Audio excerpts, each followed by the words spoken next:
বিশ্বকাপের সেমিফাইনালের line up চূড়ান্ত হতেই ফুটবল বিশ্বে শুরু হয়ে গেছে নতুন হিসাব নিকাশ। আর এর মধ্যে সেমিফাইনালে 4 দল নিয়ে নতুন এক রোমাঞ্চকর পূর্বাভাস দিয়েছে বিখ্যাত সুপার কম্পিউটার অপটার সর্বশেষ পরিসংখ্যান এবং কৃত্রিম বুদ্ধিমত্তার বিশ্লেষণে এবারের শিরোপা জয়ের দৌড়ে সবচেয়ে এগিয়ে রয়েছে গতবারের রানার্স আপ ফ্রান্স। কিলিয়ান এমবাপ্পেদের চ্যাম্পিয়ন হওয়ার সম্ভাবনা ধরা হয়েছে সবচেয়ে বেশি 34.05%। তালিকার দ্বিতীয় স্থানে রয়েছে স্প্যানিশ আর্মাডা স্পেন, তাদের শিরোপা জয়ের সম্ভাবনা 23.45%।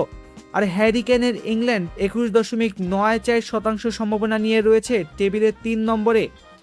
তবে ল্যাটিন পরাশক্তি এবং বিশ্ব চ্যাম্পিয়ন আর্জেন্টিনার সমর্থকদের জন্য রয়েছে কিছুটা হতাশার খবর।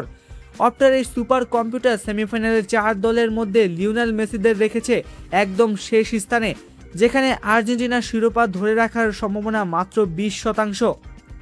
সুপার কম্পিউটার হিসাব বলছে এবারের ফাইনাল হতে পারে 2 ইউরোপীয় জায়ান্ট ফ্রান্স ও ইংল্যান্ডের মধ্যে, আর সেটা হলে সেমিফাইনাল থেকেই বিদায় নিতে হবে স্পেন ও আর্জেন্টিনাকে। বিশেষ করে কোয়ার্টার ফাইনালে ইংল্যান্ড জেতার পর আর্জেন্টিনার সম্ভাবনা আরও কমে গেছে, কারণ বিশ্বকাপে এই দুই দলের অতীত রেকর্ডে ইংলিশরাই এগিয়ে।